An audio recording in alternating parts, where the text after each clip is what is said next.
Hi, everyone, and welcome to the Indie Feature Friday, leading up to a Canadian Independent Bookstore Day on Saturday, August 29th.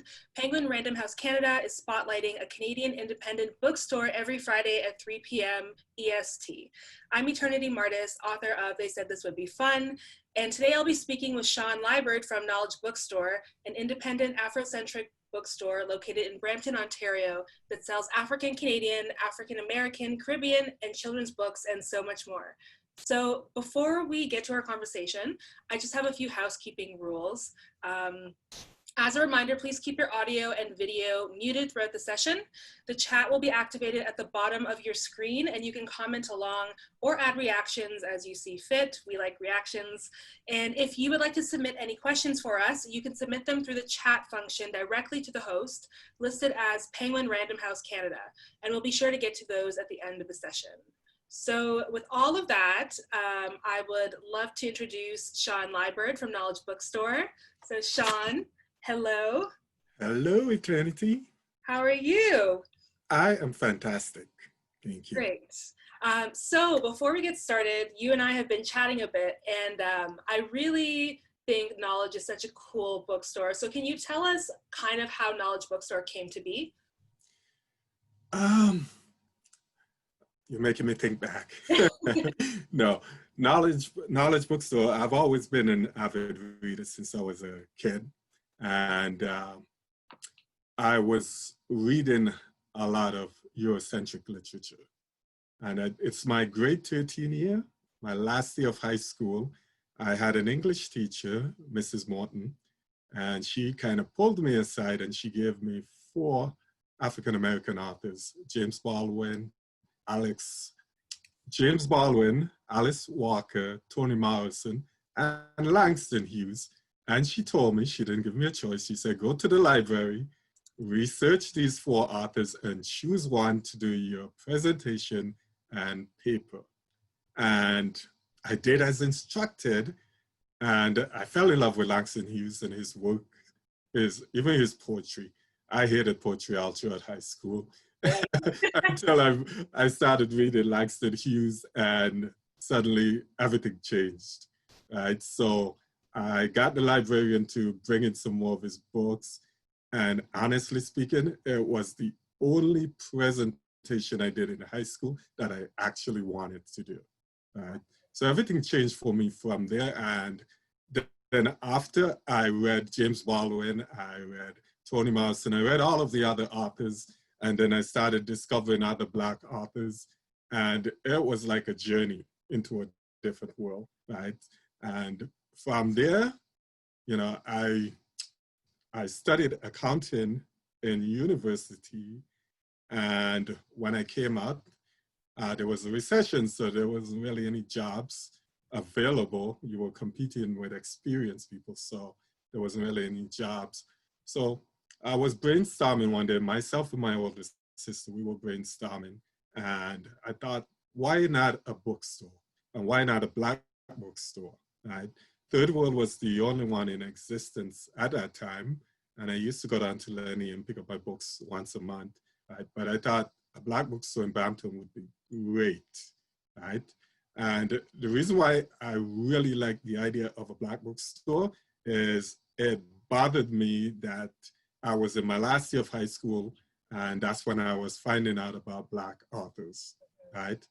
And I thought if I could change that one aspect, that young Black children can find out about these beautiful authors that's out there writing these wonderful stories and, you know, celebrating our history, our culture in literature, it would be great. If that could be my only contribution, then that would make me happy. And that's how I got into the bookstore. That's great. That's wonderful. And so, you know, things have changed, obviously, but we're in the middle of reopening. So what has it been like to navigate this pandemic as an independent bookstore? You know, when Ford in the province ordered us to close, it was a little bit scary because I'm like, my client base is an in-store client base. I've had a website for the 23 years we've been in business. We've always had a website. But my clients use the website more as a catalog than, for ordering. I find most of my orders on the website has always been to the US, but not within Canada. So it was kind of scary, I think, because with the doors closed, clients can't come in. And a lot of my clients are not online also. So it was a bit scary. But then I started getting calls, and people were calling. First of all, they were calling to make sure we were okay, you know. And then I started communicating with my customers and stuff on WhatsApp and in different areas. Got a lot of calls and a lot of messages at Facebook. People were messaging me, "Oh, can I come by? When is the store open?" I'm like, okay, I guess you're not paying attention to the news or anything that's happening. It's like a normal day. When can I come by? But it was, I think, in mid-April, the website actually started making sales in the website. We saw a lot of traffic on the website in mid-April. It took a little bit of time, I guess, for people to decide that they were going to order online and just pick up, right? But it did eventually start happening. And I started feeling good. I started feeling positive. I think at that point in time, I started telling myself that we're going to come out of this much better than we went into it. And I kind of started, anytime any negative thoughts came, I started telling myself that it's going to be better than when we went into it. It's all going to be better. So in the end, I think it has been better. That's great. Yeah. And it's not over yet, but it has been better. Yeah, and it's not over, but also, we're in this kind of renewed era of anti-Black racism movements following the death of several Black people, Breonna Taylor, Ahmaud Arbery, George Floyd, and many, many more. So what role do you think that Knowledge Bookstore or even just Black-owned bookstores are playing? What role do they play in this time right now? Well, the bookstores actually, right now, they're playing a huge role because it's funny that it's literature that people are actually turning to at this point in time, because, the last X amount of years, it's just been the internet, Google this, Google that, and so forth. But people are actually looking to live the experience, and people that has put in that in the book format, right? So I find at the beginning of June, I remember the first day that we saw, I think it was something like 13,000 people from Canada that was on the website. Wow. And I've never had that. Yeah. In one day, 30,000 people, We Are Bookstore, on the website. I was just like, okay, what's going on? Which is funny because I think from France, we've had like 600 people on the website at once, right? Yeah. But Canada, it's never been that way. And I'm like, okay, what's happening here? And then you started realizing, whoa, what was happening in the US and everything else. And then from that day, it was consistent.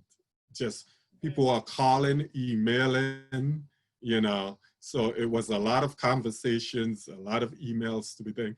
All of the books that was being requested was about anti-Black racism, right? So everything just kind of took off from that point, and we became the hub for that information that people were looking for at this point in time, right? Yeah, and I know it's the same in the US and with the other Black bookstores. Yeah, that's great because, I looked at your site and everything was sold out. And when I looked at other sites, a ton of books about anti-Black racism or just by Black authors were sold out everywhere. I went into a bookstore the other day and I remember even a year ago, it was so full. And then I went and all the books were gone because I wanted to go buy some books. So it's definitely kind of interesting the way that this pandemic shaped up in terms of people being engaged in literature and wanting to read. And you do sell books, but you also sell many other things. You sell black dolls, black hair supplies, gift items, DVDs, all the things. So why was it important that on top of books, you sell these things? Well, we're a bookstore, and part of being a bookstore is that we're a cultural center also, right? And for me, it's about your history and your culture. And although people tend to see history as the past, history is the present, right? Because we're living history right now, right? So it's something that's constantly evolving. And with the products, the visual, you need the imagery, right? I remember what I said. I wanted the children to be able to see the Black authors, but then once I opened the business, I also realized you have visual artists too. You have the painters and so forth. And imagery is very important.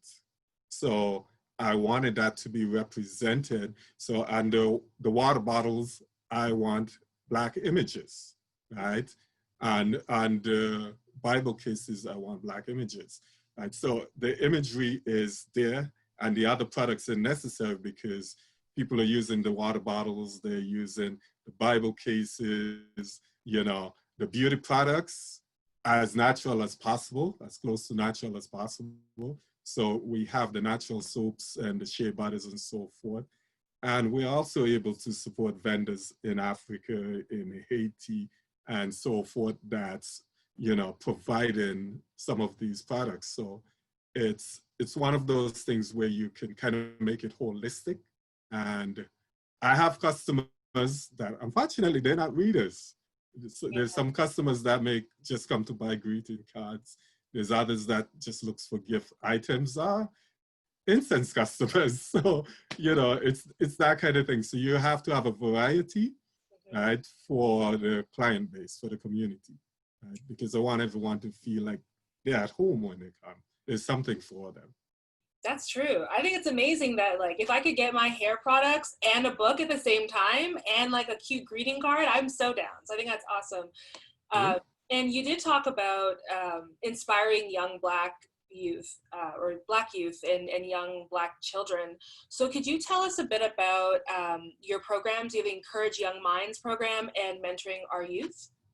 Yeah, so Encourage Young Minds it's about exposure. So it's exposing children to different type of storytelling, writing workshops with them where they can make their own little books and so forth. We've done where they create their own affirmation t-shirts, right? And then we do Legos and stuff. It's to encourage creativity, critical thinking, and just to expose children to the different things that's available to them, right? One of the things in the educational system when I was in school, there was so much that we didn't get any exposure at all to. There's so many different things, and especially a lot of things that involves being creative, right? You just didn't get that exposure. And today, there's no reason why that shouldn't take place.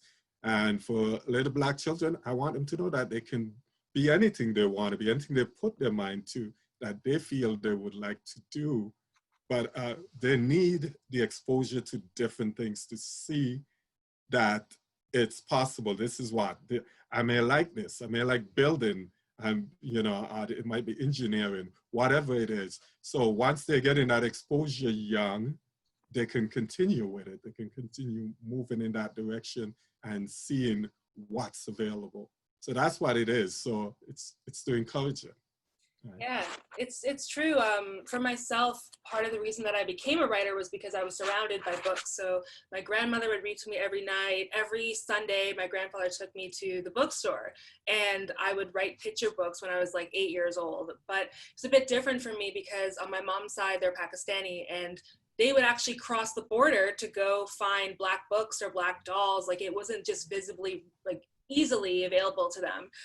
But books played such a big role in being allowed to be creative played such a huge role in what I ended up doing and becoming an author. Otherwise, I, would have had all this creative energy and not known that like writing was actually a path, right? Or reading was great. But that also continued into me going to university and wanting to be a writer. And I think a lot of young writers, especially if you're from a marginalized group, you're told that writing isn't really realistic, or like no one becomes a writer. And so you don't really write. And I actually took social work in my first year at Western because I was like, I guess I'll make some money. It's okay, it's fine. But I just didn't know that I could be a writer. But one of the ways that I got into university was one, through my grandfather helping me out, which I was deeply appreciative of, but also scholarships. And a lot of those scholarships for Black students and for second generation students. And Knowledge Bookstore has been giving out scholarships to people who want to go on to post-secondary education. And in fact, one of your recipients, your scholarship recipient, just got his PhD and then is now a professor at Harvard. Am I right? Yes, you are, Wendell. Right? Wendell was the first male. What we were doing was we would give it to a male and a female. We would choose a male and a female and give each one of them $2,500. And I remember saying to each one of them, everyone that we've given a scholarship, we've always told them to keep in touch, keep in touch with us throughout your journey. And I think Wendell was the only one that actually did, right? He actually did. And when he came back, he came and saw me last November. And when he walked into the store, the face looked familiar, right? And he said to me, do you remember me? It's been about 14 years, right? Yeah. And I was like, 14 years, wow. And he's like, yeah, you gave me a scholarship. It's like, Wendell, once he said that, I knew who he was, right? And, he said two things that was very important to me. He said the two things that really touched him was, first of all, his mom was struggling at that time, and the money came in real handy to help them out. And the second thing is, it said it gave him a lot of confidence in his community. And that meant the world to me, because for him to gain confidence in his community from that, that's a good thing, because then I know he's someone that's going to pass it on. He's going to give it back, right? Yeah. And he's definitely going to give it back, because he's already in touch with me and he wants to do a scholarship in his mom's name. So it's definitely something that he will be doing. And that's what it's all about. For me, it's just to touch one person that's going to be willing to pass it down, pass it back. Yeah. Yeah. My first scholarship also, it was given to me by, it was donated by a Black husband and wife. And I remember I think I was about 17, 18 at the time, and thinking like, they chose me for a reason. And it's that same thing, having, knowing that my community supports me and is giving back to me, and they were very deliberate in choosing me. And it was something I kind of carried with me as I was in university, even as it got difficult. And a lot of the students that you've given scholarships to, they also might have been facing, a lot of barriers. There's so many barriers when it comes to post-secondary education. A lot of them that I mentioned in my book. But what to you do you think are some of these obstacles that young people are facing in post-secondary education?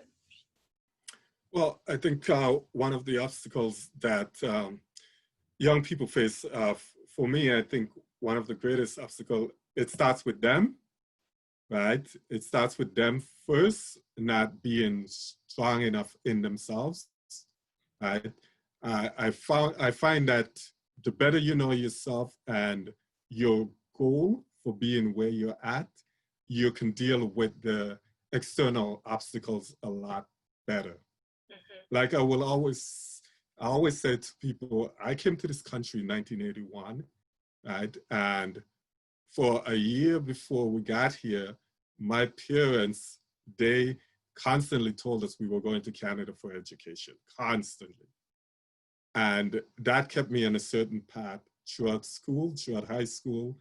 You know, I stayed the path through university. It kept me there because I kept remembering my parents said, I came here for education. There was a goal for me to be here.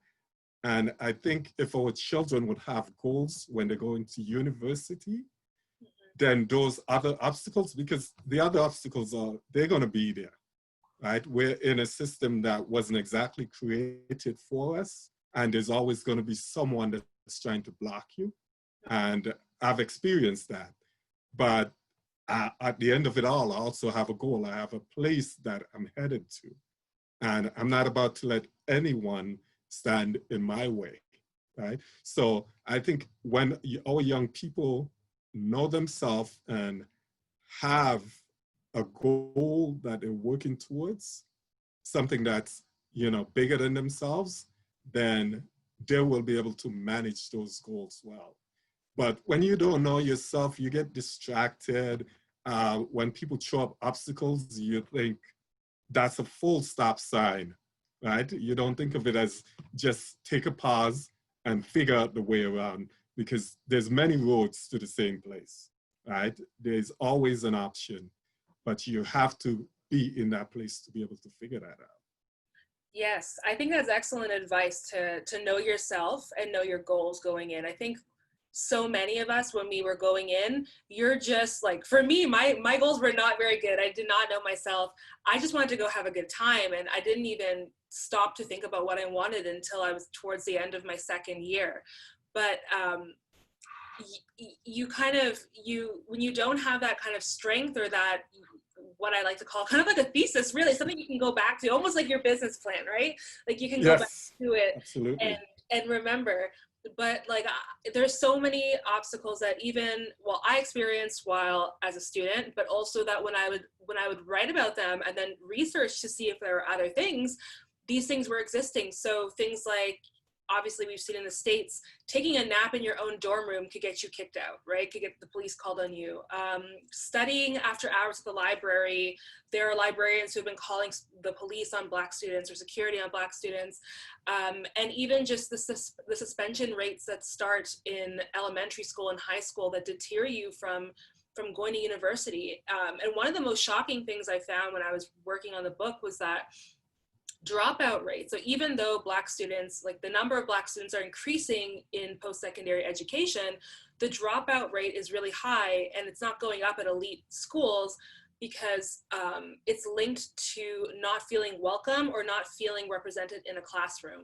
And that includes you're feeling like your professors are favoring white students, or not, obviously not being seen in a curriculum, or just feeling alone. For me, that really came through when I would sit in class, and no matter how full the class was, no one would sit beside me, and they would actually pull their chair.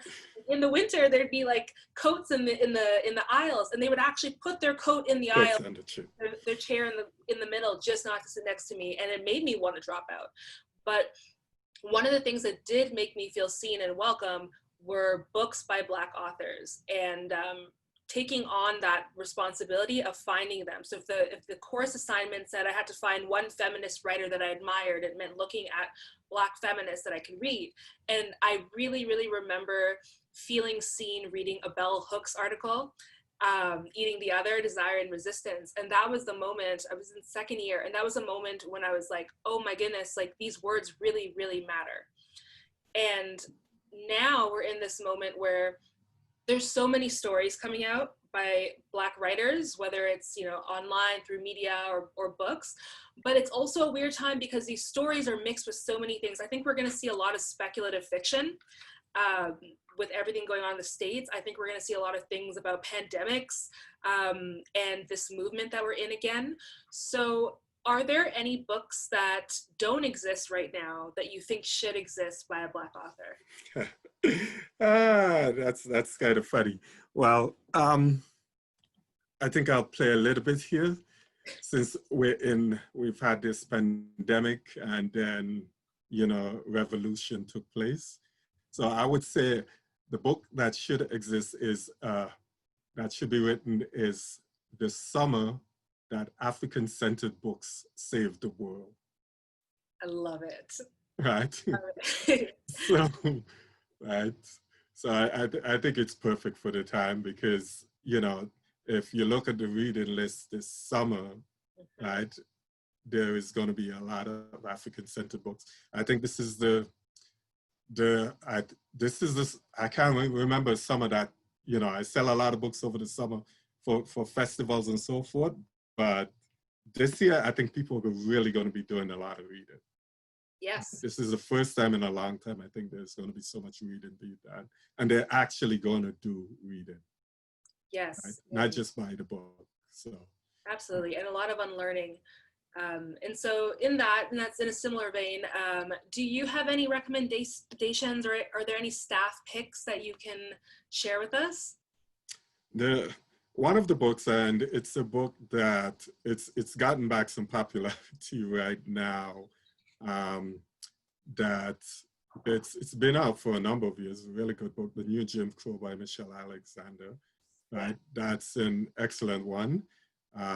Supply is a bit short. You know, it takes a lot of digging to actually get some copies these days, but it's an excellent one. I think it's one that if you can get a copy, it's one that everyone should give a read to, because in everything that's taken place, you know, I know people say that it's seeing the video of Mr. Floyd that created all of this, right? And because when people see it, it made it real. Yeah. For me, I see it a little bit different. I think there's been a lot of evidence that's been there from time. If you know that slavery existed, right, and in all its brutality, and there's tons of books that's been written about slavery. There's lots of slave narratives, right? If you knew that that took place and that took place for over 500 years, then you knew that African people were being brutalized, right? You know, and then you knew colonialism, neocolonialism, the Jim Crow era, the lynchings, all of these are documented things. So it didn't take a video for me to actually understand this. This has been going on for some time. Frances Cress Welsing, she has a book called The ISIS Papers. She passed, I think, about 3 years ago. And that's an excellent book. It deals, well, she has an essay in it that speaks to white supremacy. She has essays that speaks to educating young Black children, right? It's very holistic, right? So, you know, it's one of those there's a book we call The Code, and by Neely Fuller. Neely Fuller, he was Frances Cress Welsing's mentor. So he breaks down everything about white supremacy, right?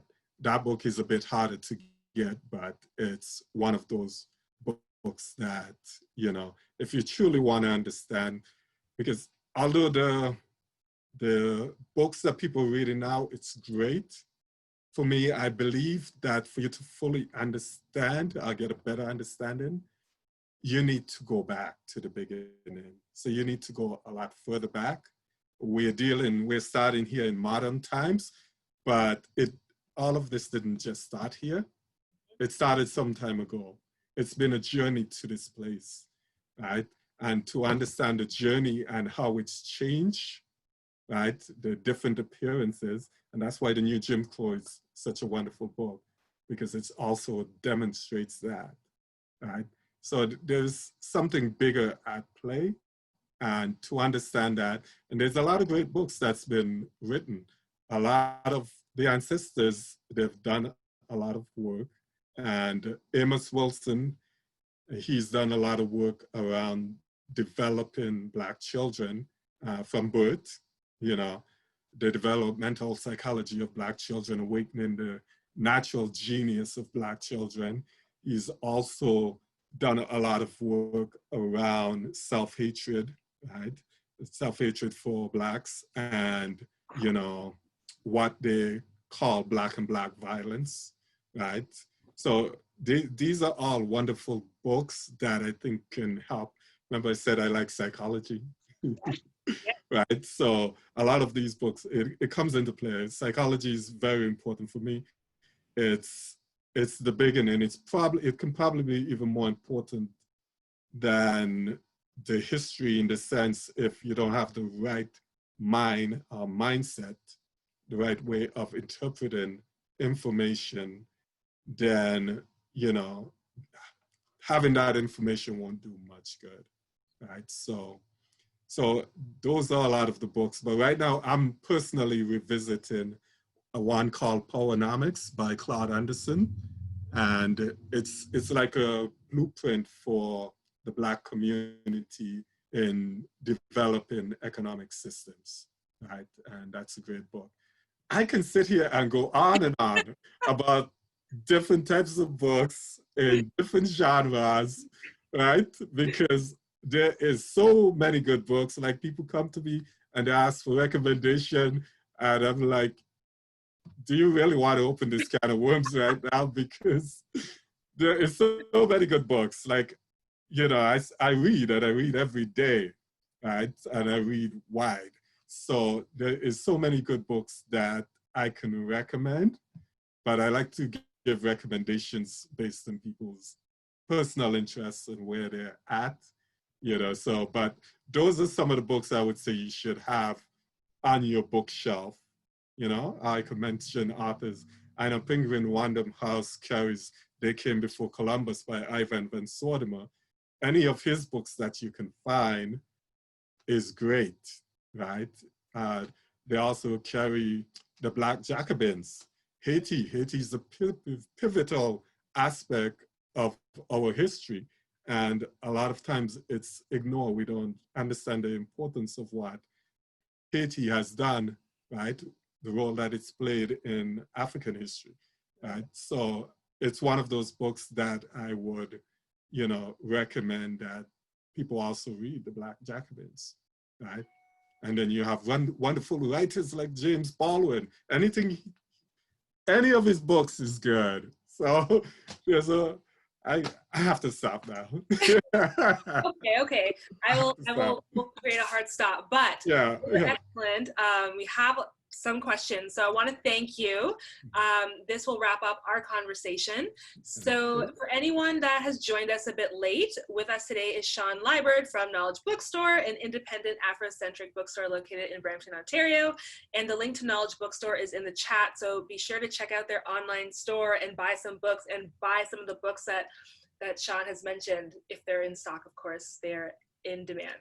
So I want to get into questions. But before that, I'd like to share that Penguin Random House Canada is doing a $100 gift card giveaway for you to shop online at Knowledge Bookstore. We'll be sharing the link in the chat box now, so be sure to check it out and enter for a chance to win. So you don't want to miss that. So we will go on to questions. We have, oh wow, we have lots of questions. Okay, so questions for Sean. Have you seen or been inspired by any creative COVID responses in your retail community? Have I seen? Yeah, I'm pretty impressed. I'm in the downtown Brampton area, and I am pretty impressed by the community that's developed amongst the different business owners down here. We pretty much meet every Friday, and we have what is called a virtual coffee talk, you know, and it's always a planning and how we can help each other to get through this and to see what we're each individually doing creatively that might be transferable, right? So I've been pretty impressed with that aspect of the downtown area, because, you know, there's a lot of diverse businesses down here, and I've been down here for 23 years, and I can't say I probably don't know most of the business owners. I know a small handful of them, right? But with COVID, I've gotten to know a lot more of the business owners. And the Brampton Entrepreneurship Center has also been doing a lot of wonderful things to help out the business community also. So I'm pretty impressed with that. Great. This kind of ties into what you just spoke about, but this is the next question. Independent retail is so much about community. Are there any local Brampton stores you'd recommend we check out? Are there any local Brampton stores? Actually, I would just tell you to come on down to Brampton and check them all out. We're a small downtown area, so it's not going to take a lot of time, right? But check them all out because there's some unique stuff in the downtown area, and we're really trying to develop it and get more foot traffic coming down here. And I think the mayor is trying to help a bit with that too. So it's something that will eventually take place. But yeah, come on and check out the downtown Brampton area. Great. And there are questions for me. So this is very nice. Thank you for the compliment about the book. And it also says, Eternity mentioned she wrote storybooks as a child. Were those nonfiction as well? Or can we hope for a novel in the future? Oh, goodness. Oh my gosh. Yeah, so I did write nonfiction children's books when I should have been paying attention in class. But I also, which is in the book, I used to write fan fiction because I was like a punk rock black emo kid, and no one wanted to hang out with me. So I would write fan fiction, and fan fiction was cool because you could write about your favorite band and no one would see you. And by the time I was 13, I actually became one of the most popular fan fiction writers in that category. So I have been writing a lot of fiction and nonfiction for a while when I was a child. In terms of novel, yeah, I'm thinking about it. Fiction for me is a very scary beast. Like I started writing fiction early, like when I was very, very young, and then I fell off to start writing nonfiction and reading nonfiction. But I'm starting to see, especially in these times, fiction kind of feels like an escape from everything that's going on, and it feels really fun and almost like I feel so much more creative and at peace when I write fiction. So I'm trying. I can't guarantee there will be a fiction book, but I will try. And there's one more question for me. If and how have the challenges of COVID and physical distancing affected your approach to writing, both in terms of process as well as content? Yeah, so I think one of the biggest things that writers, including myself, are facing is that we're supposed to be really, really productive during this time. And it's really hard. So I would actually say that I'm probably writing less now than I was when I was in an office, being full-time, doing all the things that you do during the day. I just, I feel kind of stuck, and I think all of us are feeling slightly stuck with so much uncertainty.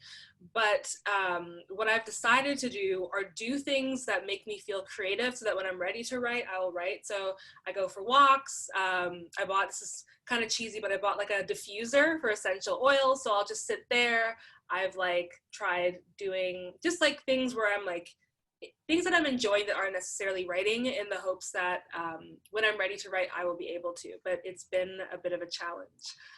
But I'm doing a lot of reading, like everyone else, which is great. Questions for both of us. So how have your reading habits changed since the pandemic started? Sean? I've actually read a lot more.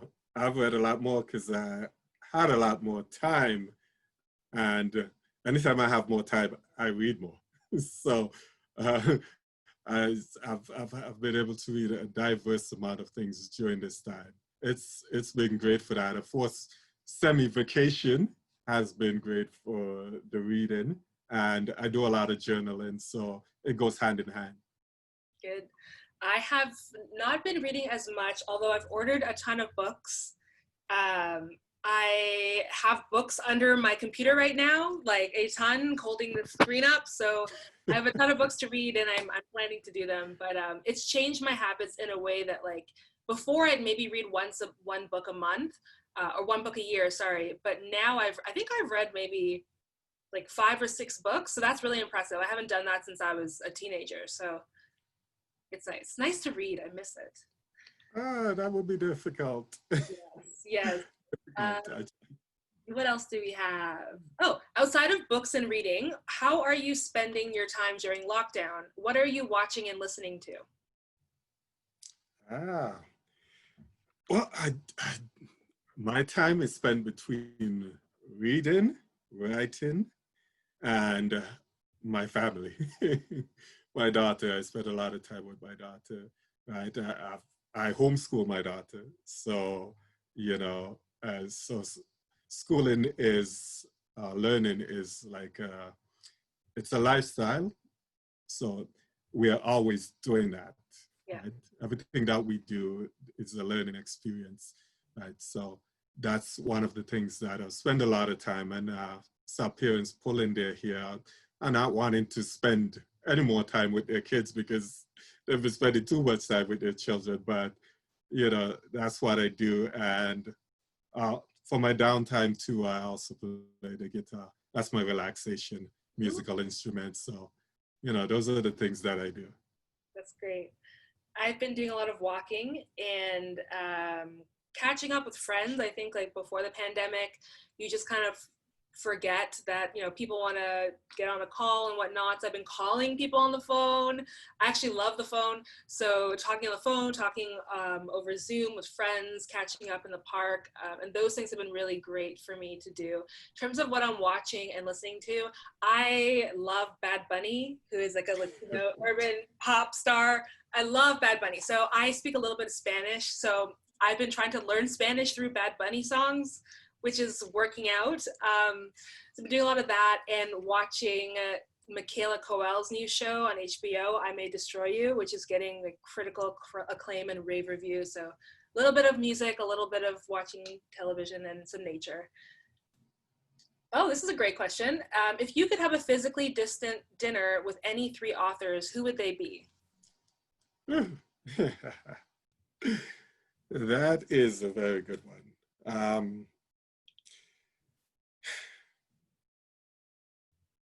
You know, I guess I'm gonna have to put Sister Soldier as one of those authors, Yep. right? Because I just love her spirit. I've had the opportunity to meet her, and I love her spirit. So any chance I get to sit down with her would be a great one, right? Let's see who else.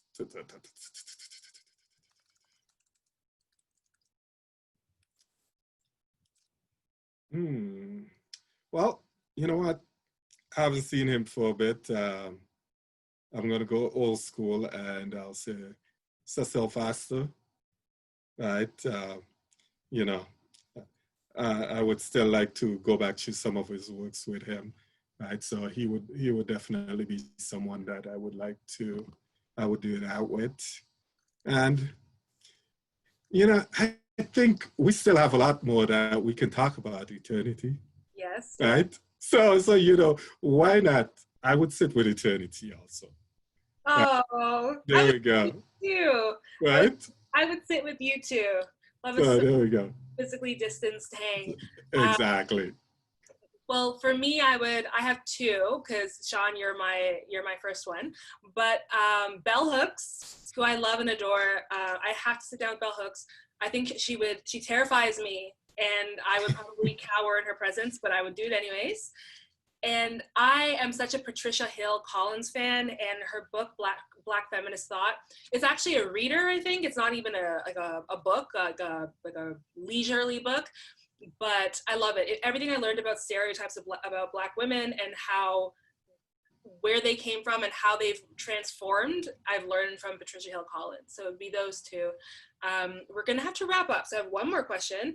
And this one is, as a white person, I've been told I should read White Fragility by Robin DiAngelo, but I am interested in the speaker's opinion of the book White Fragility. Should I read or skip directly to the Black authored books? Ooh, good question. Sean? I think it's a little bit of a personal choice in the sense, you know, I'm highly opinionated. So for me, like I said, I like to start as far back as I can go. And I like to do things kind of chronologically, right? So I think it gives a better understanding. But if you're looking for, White Fragility is an excellent book, right? So I wouldn't tell anyone, I wouldn't say not to start there. You can actually start there, then you can go back, right? So it's definitely something. It's right now, the Black anti-racist books, and they're all good books. They're different experiences, lived experiences, and so forth, right? So they're all good books that you can start with, right? I would just ask that you not end the journey there, right? Because there is a lot more to be learned, right? And you can do it slowly. So definitely you can still, I definitely would say you can still start right there, right now. And then you may discover that there's a direction you want to go into, right? Yeah, I totally agree. I think it's an excellent book. I think it's one to read. And I think, you know, if you're still able to support Black authors, then, you know, read the book. And yeah, go back. I think it's really important that, like, even though we have these books now, you'll learn so much more about this moment that we're in by looking at the past and sometimes seeing how that past is replaying again. And so, yeah, Sean, I agree with you on this. So that is it for questions. That was great. Thank you so much, Sean. Thank you. Lovely to have this conversation, and thank you for the questions. So Penguin Random House Canada will continue to spotlight a Canadian independent bookstore every Friday, leading up to the Canadian Independent Bookstore Day at the end of August. So be sure to follow along at #IndieFeatureFriday for upcoming events. And again, this is Sean Liburd from Knowledge Bookstore. I'm Eternity Martis, author of They Said This Would Be Fun. And we will see you next week for a different author and a different bookstore. Take care. That's fine.